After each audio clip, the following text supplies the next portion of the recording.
ergamtoota impaayeratti akka uummanni Oromoo bara isaa guutuu roorroo jalaa bahuu hin dandeenyee fi erga walabummaa isaa akka labsatu hin barbaanne tubaa jiran irratti woboon hundeen balleessuuf lola maqaa bobbaa irbuu shinniggaan labsameen diina akka baalaatti zooniilee maratti adaba kennaafii jira. Jajjabee woboo zoonii giddu galeessaa, zoonii kibba bahaa fi zoonii lixaa tarkaanfii tiksitoota impaayeratti irratti fudhateen diina du'aaf madoon adabuun meeshaalee waraanaa irraa hiikuu hoogganni waraana bilisummaa Oromoo gamasii beeksisan.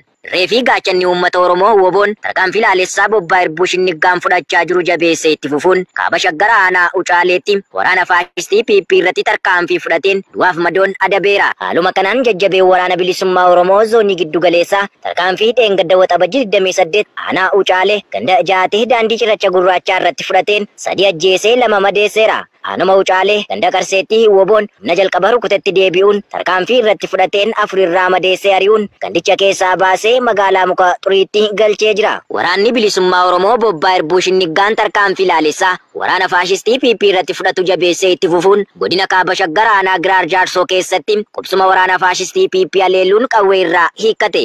Jajjabee woboo zoonii giddu galeessaa tarkaanfii guyyaa kaleessaa waxabajjii 29 2024 aanaa Giraar Jaarsoo mooraa ergamtoota Abiy Ahmed humna riphee lolaa poolisii humna addaa milishotaa fi gaachana sirnaa jedhaman wal makuun ganda Ejersaa Kaa'oo bakka addaa Ejersaa Kaa'oo jedhamtu qabatanii jiran irratti fudhateen 4 ajjeesee gariin madeessuun mooraa keessaa buqqise gara magaalaa itti dhiyoo Fiicheetti galchee jira. Tarkaanfii kanaanis qawwee Akaamaa 3 irraa hiikuun dantaa qabsoo bilisummaa Oromoof galii taasisee jira. Tarkaanfii waraana bilisummaa Oromoo kun jabaatee itti fufuun dheengadda waxabajjii 28 waloon tarkaanfii waraana maafiyaa PP irratti zooniilee hunda keessatti eegaleen zoonii kibba bahaa Oromiyaa keessatti diina du'aaf madoon adabuu itti fufee jira. Akka kanaanis arrabarii waxabajjii 30 ciccitoonni kaayyoo haqaa woboon Cibraan Ambaanolee godina Arsii Bahaa aanaa Martii magaalaa Aanichaa keessatti mooraa lama aleeluun tiksitoota barcuma Abiy Ahmed du'aaf madoon adabee jira. Korommiiwwan diina jilbeenfachiisan gootichi waraana bilisummaa Oromoo zoonii lixaa bobbaa irbuu shinniggaan tarkaanfii laalessaa waraana faashistii PP irratti fudhatu jabeessuun godina Bahaa Wallaggaa aanaa Billoo Boshee keessatti diina du'aaf madoon adabee jira. Tarkaanfii ganamaarraa waxabajjii 30 barii saayitii 12 irraa qabuun mooraa waraana faashistii PP ganda Gambeelaa tarree irratti fudhateen mooricha keessaa buqqisuun hanga gabaasni kun qindaa'etti milishaa tokko harkaan qabee jira.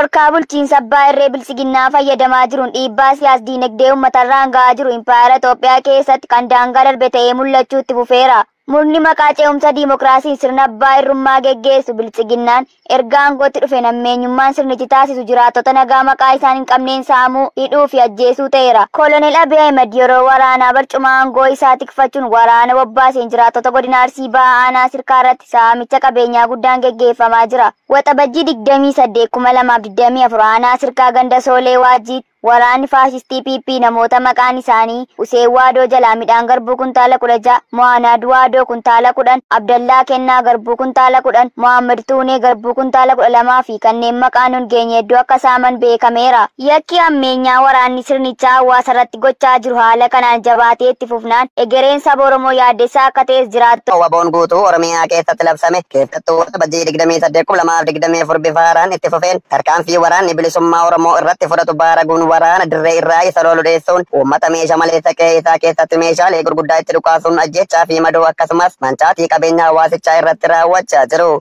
Akkuma kanaanis kaaba Oromiyaa godina Walloo aanaa Hartummaa Fursee ganda Raasaa bakka addaa Laaftoo jedhamutti sababa waboon tarkaanfii ergamtoota murna bilisiginnaa irratti fudhate qofaaf waraanni faashistii PP rifaatuu guddaa keessa seenuun namoota nagaa irratti ajjechaa fi madoon raawwataniiru. Namoota nagaa waxabajjii 29 2024 hidhattoota sirnichaan ajjechaa fi madoon irratti ta'e kana keessa dargaggoo Adam Kanfuu jedhamu ajjeefamuun dargaggoonni lama kan maqaan isaanii hin geenye madaa'anii jiraachuu maddeen ONM itti himaniiru. Namoonni kunneen badii qabaatanii osoo hin taane sababa waraanni bilisummaa Oromoo tarkaanfii irratti fudhate qofaaf haaloo uummata nagaatti ba'an kan jiran jiraattonni guyyuma kana qe'ee uummata ganda Golboo Arbaa keessatti diisqaa fi Zuu 23 dhukaasuun hawaasni gandichaa qabeenyaaf mana isaanii dhiisuun qe'ee irraa buqqa'aniiru.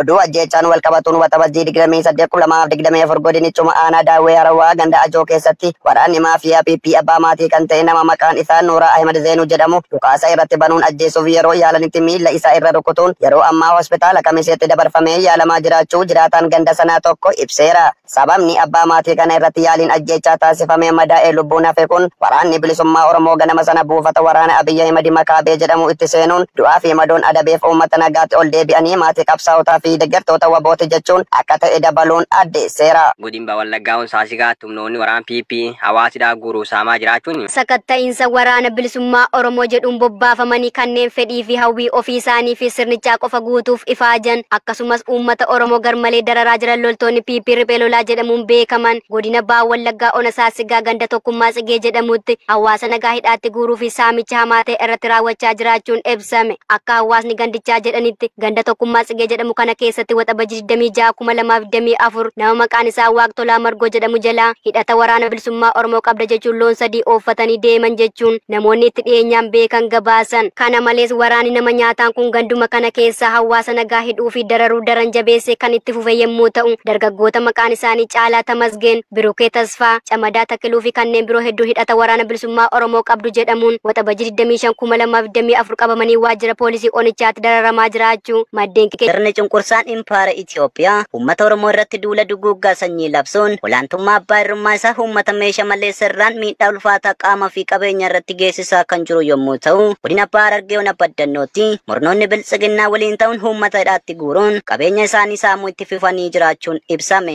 Araddaa Gooroo Wadoo jedhamu keessatti mindeeffamtoonni sirnichaa suphuuf ifaajan gaafa waxabajii 27/2024 namoota maqaan isaanii obbo Jamaal Ibrahim Said, obbo Ariif Muhammad Ibrahimii fi obbo Naazir Muhammad Abiroo kan jedhaman badii tokko malee reebicha ulfaataa ta'e irraan ga'uun yeroo ammaa kana miidhama qaamaa isaan mudateef hospitaalatti yaalamaa kan jiran ta'uu jiraattotuma irraa milishaan PP Abdallaa Ibrahim jedhamu nama maqaan isaa obbo Shakuur Muusaa Maammoo jedhamuun qarshii 500 kanfali jechuun dirqamsiise afaan qawwee reebicha hamaa irratti yogguu raawwatu obbo Shakuur immoo akkanaan jiraachuun jiruu naaf hin taatu jechuun tarkaanfii ofirratti fudhachuuf yommuu inni of rarraasu osoo lubbuun isaa hin darbin uummanni itti birmachuun lubbuu isaa baraaruu dubbatu. Walumaa kanatti irra deddeebiin maqaa kanfaltii gosa adda addaa itti dha'uun qarshii hedduu uummata irraa guuraa kan turan waxabajjii 28/2024 bulchiinsa magaalaa Furdaa jedhamu keessatti uummata humnaan dirqamsiisuun qarshii 1000 guuraa turuun eeramee jira. Ergamtoonni biltsiginnaa safuu fi safeeffannaa hin beekne gandoota adda addaa irraa barsiisotaa fi namoota hedduu hidhata woboo qabdu jechuun torban darbe keessaa aanichuma irraa kan qabamanii hidhaman yoo ta'u isaanis barsiisaa Girmaa Guutamaa Abdataa, barsiisaa Ibsaa Jamaal Alii, Muhammad Ibrahim, Ibsaayyee Abdullah, Aliyyi Usmaan, Sharaf Muhammad Said, Shaafii Muhammad, Muhammad Kamal, Afiis Said Abdullah, Naasir Haymad Umar jedhamanii fi kanneen biroo hedduun ta'an qabuun waajjira poolisii Onichaatti dararaa kan jiran yoo ta'u namoota hedduu immoo magaalaa Dirree Dhaawwatti geessuun hiraarsaa jiraachuu maddeen keenya ibsaniiru. Kabajamtootaa fi jaalatamtoota keenya gabaasa waraana bilisummaa Oromoo irraa nu dhaqqabe. Yeroo ammaa kana waraanni bilisummaa Oromoo daangaa ilaa daangaatti akkasuma naannoo Oromiyaa bal'isee keessatti deemaatiin jira. Bifa haaraan waraana bilisummaa Oromoo bifa haaraan leenjisee ammaan tana bobbaaseetiin jira. Bobbaa inni bobbaasituun yeroo ammaa kana fiinxaaleeyyii Amaaraa gartee faannoo daangaa Oromiyaa seentee uummata keenya saamaatiin ajjeesaatiin jiraataa jirtu irratti hirmaannaa fudhateen gartee hedduu irraa miidheetiin jira. Isiniin kabajamtootaa fi jaalatamtoota keenya naannoo Amaaraa gartee irraa daangaa keenya daangaa Oromiyaa irra seenanii daangaa Oromiyaa irraa mootummaan deebisuu dadhabee ilaa ammaa gartee mootummaan kun faannoo walaa waraananii malee garuu uummata Oromoo irraa takka dha'ee achi deebisuu hin dandeenye. Yeroo ammaa kana waraanni bilisummaa Oromoo daangaa isaa kabachiisaatii jira. Fiinxaaleeyyii gartee daangaa Oromiyaa seentee uummata keenya miidhaa irraan gahaatiin jirtu, saamaatiin jirtu, ajjeesaatiin jirtu, akkasuma irratti mana gubaatiin jirtu, qabeenya Oromiyaa saamaatiin jirani irratti tankaarfii fudhatanii yeroo ammaa kana tankaarfii laallessaa irratti fudhatanii jiranii. Yeroo ammaa kana daangaa Oromiyaa seenanii akkuma argan daangaa Oromiyaa cabsanii gartee waan fedhan Oromiyaa irratti dalagaatiin turan ammaan tana irraa gaggabaabachuu fedhanii waraanni bilisummaa Oromoo bifa adda ta'een ammaan tana socho'aatiin jira. Akkasuma gartee nama daangaa Oromiyaa seenee daangaa Oromiyaa irratti yookaan nama keenya yookaan qabeenya keenya saamu kamuu irratti tankaarfii fudhanna jettee karoora baafattee akkasitti waraanni bilisummaa Oromoo socho'aatiin jira. Gama kaaniin gama mootummaatiin ammoo waraanni gartee mootummaatis waraana bilisummaa Oromoo irratti tankaarfii fudhachuuf kadeemu waraanni bilisummaa Oromoo hin dandeeffamne ofirraa dhahanii deebisaniitiin jiranii. Akkasii isiniin kabajamtootaa fi jaalatamtoota keenya waraanatti deemaa jira. Waraana deemaa jiru kana kan walumaan daawwannu ta'a.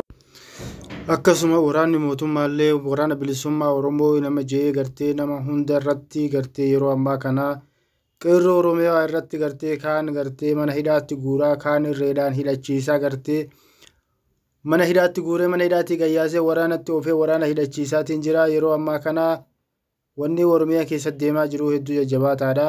Mootummaan yeroo ammaa kana gartee uummata nagaa maqaa ABO jedhuun uummata dararaatiin jira. Dararaa uummata irraan gahaatiin jiru kana irratti namni tokko danda'ee baadiyyaa keessa deemuu hin danda'u. Waraanni mootummaa baadiyyaa guutuu keessa deemee socho'aatiin jira.